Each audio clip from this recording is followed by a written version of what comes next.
Bendito é o nome de Jesus, assim também como Lucas, mas Marcos registra que aquele homem, vendo Jesus no caminho, correu, aleluia, correu para o Senhor Jesus Cristo, aleluia.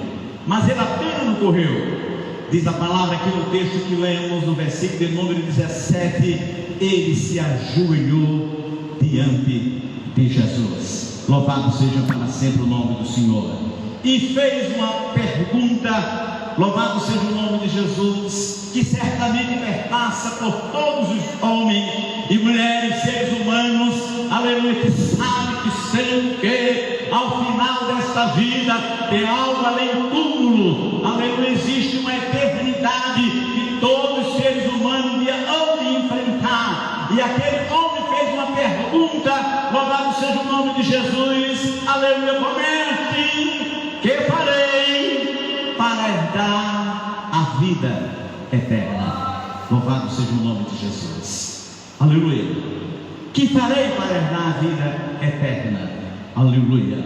E Jesus repreendeu de certa forma aquele homem, dizendo: por que me chamas bom? Ninguém é bom senão um, que é Deus. À primeira vista nós poderíamos assim pensar: mas por que Jesus repreendeu este homem que o chamou de bom? Porque Jesus é bom, o tempo todo é bom, o tempo todo Jesus é bom, aleluia. É porque havia um problema naquela compreensão daquele homem em relação ao Senhor Jesus Cristo. Aquele homem olhou para Jesus e enxergou apenas como um mestre terreno. Louvado seja o nome de Jesus. Um mestre religioso, é verdade, diferenciado e diferente dos demais, que ao longo da sua vida religiosa ele escutou principalmente nas sinagogas, porque, aleluia, podemos entender que ele era um judeu, um religioso aplicado à sua religião. Então, ao longo da sua vida ele deve ter passado por muitos mestres, e alguns deles bons, e ele enxergou Jesus como mestre. Infelizmente, na atualidade, muitas pessoas religiosas, muitas pessoas cristãs, que apenas conseguem enxergar em Jesus apenas como um mestre bom, que deixou um grande exemplo de moral, um grande exemplo entre eles. Eu quero citar um homem que vivia uma vida desregrada, mas que em dado momento criou a chamada antroposofia, Rudolf Steiner, que é uma filha também da teosofia, que enxerga a religião como todos os caminhos que levam a Deus. E Rudolf Steiner, que escreveu inclusive um livro chamado De Jesus a Cristo, onde ele enxerga na sua literatura apenas Jesus como um bom mestre, aleluia, mas foi para a eternidade sem Deus, sem Pai, sem salvação, porque não reconheceu Jesus como Senhor, como Deus encarnado, aleluia, que morreu no Calvário para salvar as almas de todos os homens. Nós, aleluia, encaramos Jesus não apenas como bom, aleluia, encaramos Jesus como Salvador da nossa alma, encaramos Jesus como Deus encarnado. Bendito para sempre o nome do Senhor, e assim adoramos. Esta foi a repreensão de Jesus, porque aquele homem estava equivocado, não conseguiu enxergar em Jesus aquilo que Pedro, por exemplo, enxergou. Pedro disse: tu és o Cristo, o Filho do Deus vivo. Louvado seja para sempre o nome de Jesus, porque foi o Pai, aleluia, que revelou para Pedro que Jesus era o Deus encarnado, o Filho do Deus vivo. Bendito para sempre o nome do Senhor. Então Jesus começou consertando aquela noção que ele tinha de Jesus. Existem homens, e Jesus deu como exemplo do bom samaritano, que os judeus passaram ao largo na sua palavra do samaritano, e aquele homem que era samaritano, ele fez uma bondade que Jesus não estava criticando ou não dizendo que não havia homens bons, só não podia, aleluia, só não podia comparar a bondade do homem com a bondade de Deus. Não há bondade humana que possa ser comparada à bondade do nosso Salvador, que um dia desceu da sua glória, aleluia, deixou a sua majestade, tomou o nosso corpo humano semelhante ao corpo humano sem pecado e morreu por nós no Calvário, ressuscitou e está preparando um lugar para levar a sua igreja, porque a sua bondade é acima de toda bondade humana e ninguém pode se comparar.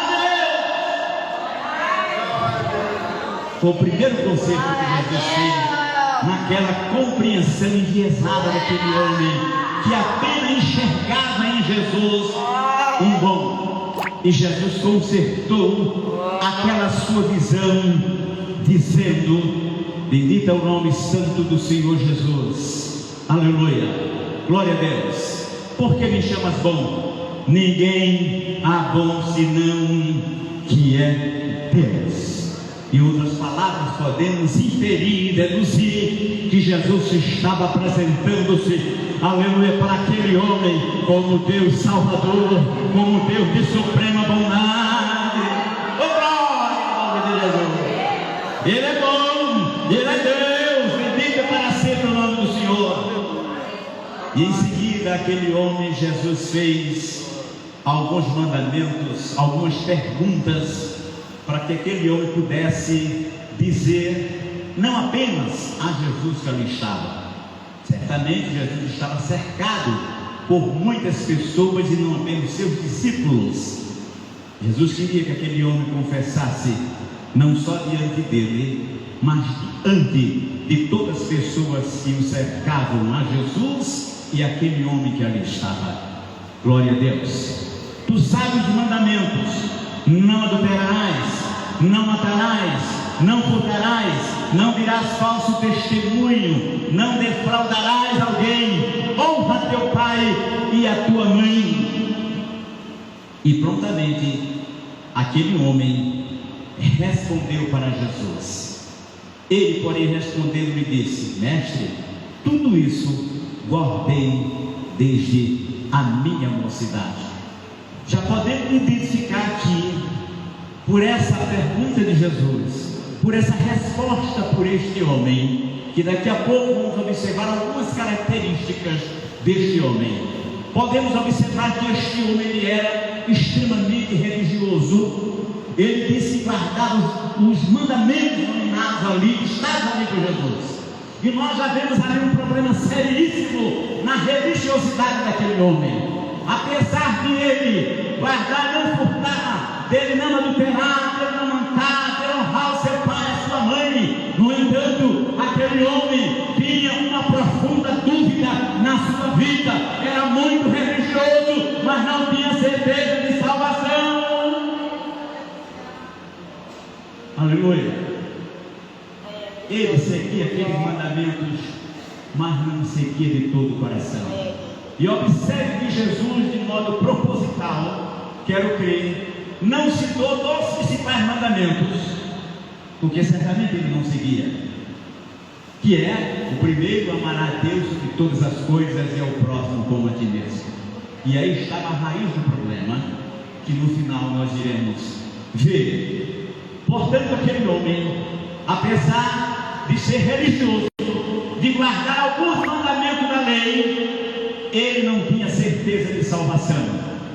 E muita gente na igreja, irmãos queridos, canta, prega, serve na igreja, mas não tem certeza da sua salvação. Nesta noite, o Deus da glória, aleluia, diz para você: se essa dúvida assalta, se essa dúvida está perturbando a sua vida, o Deus, aleluia, que deu certeza de salvação ao apóstolo Paulo, ao apóstolo Pedro, aleluia, a nós que estamos aqui nesta noite, quer também na sua vida certeza de salvação. Por que digo isso? Porque uma certa congregação em Recife, chamada Isabel, Deus chamou um homem pregador e disse que naquela congregação tinha uma irmã que servia a Deus há muitos anos, mas ela não tinha certeza de salvação. E Deus disse nessa noite: eu quero dar certeza de salvação para a sua vida. E aquela irmã se levantou chorando e confessou que durante muito tempo ela servia na comissão, ela é uma mulher exemplar, mas tinha aquela dúvida no coração: será que ela era salva mesmo? Deixa eu lhe dizer, se você aceitou Jesus no fundo do seu coração, se você disse não para o diabo, não para o mundo, não para a sua velha natureza, se você crê que se partir agora vai para a glória de Deus, você tem certeza da sua salvação. Oh, glória ao nome de Jesus. Não adianta ser religioso, não adianta cumprir os preceitos, não adianta ter apenas um cartão de membro e não ter certeza de salvação na sua alma. Nessa noite, Deus da glória, glória ao nome de Jesus, quer impactar, não quer deixar nenhuma dúvida no seu coração, como queria deixar no coração daquele jovem. Aquele jovem tinha 3 características. A primeira delas, muito religioso. Ninguém podia dizer que ele não era religioso. Jesus, inclusive, não questionou quando ele disse que guardava tudo aquilo na sua mocidade.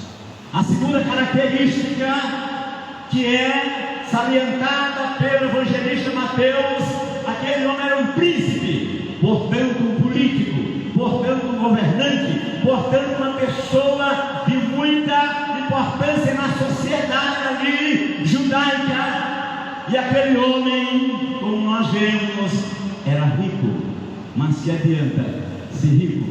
Que adianta ser religioso? Que adianta, bendito é o nome de Jesus, ser jovem, como diz o subtítulo aqui do nosso texto de Marcos, mas não ter certeza de salvação? Ou seja, essa mensagem, aleluia, é para rico, essa mensagem é para religioso, essa mensagem é para quem tem poder, e essa mensagem é para quem não tem poder. Tenha certeza de salvação na sua vida, porque se não tiver, você vai servir a Jesus todos os dias da sua vida e vai querendo fazer, faz essa pergunta que ele fazer para herdar a vida eterna.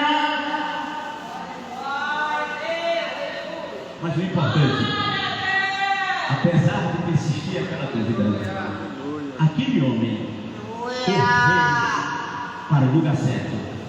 Aquele homem foi em busca, se ajoelhou, se prostrou diante de quem poderia implantar nas profundezas da sua alma aquilo que ele tanto queria, que era a segurança da vida eterna. Ele correu para os pés de Jesus, como nós nessa noite, aleluia, um dia na nossa vida corremos, aleluia, para o Senhor Jesus Cristo. Nós que certamente, senão a maioria absoluta dos que estão aqui, eram religiosos, eram cristãos, mas não tinha certeza de salvação. Fazia tudo certinho. Me lembro que o pastor Rinaldo até contava que era um religioso muito grande lá na sua cidade de Caruaru, mas ele vai concordar comigo, ele não tinha certeza de salvação, mas agora tem. Oh glória ao nome de Jesus, porque, aleluia, Deus da glória o salvou e deu essa certeza de salvação na sua alma. Ou seja, Jesus não quer apenas ser religioso, Jesus quer ser mais da sua palavra, aleluia, e que tenha certeza de salvação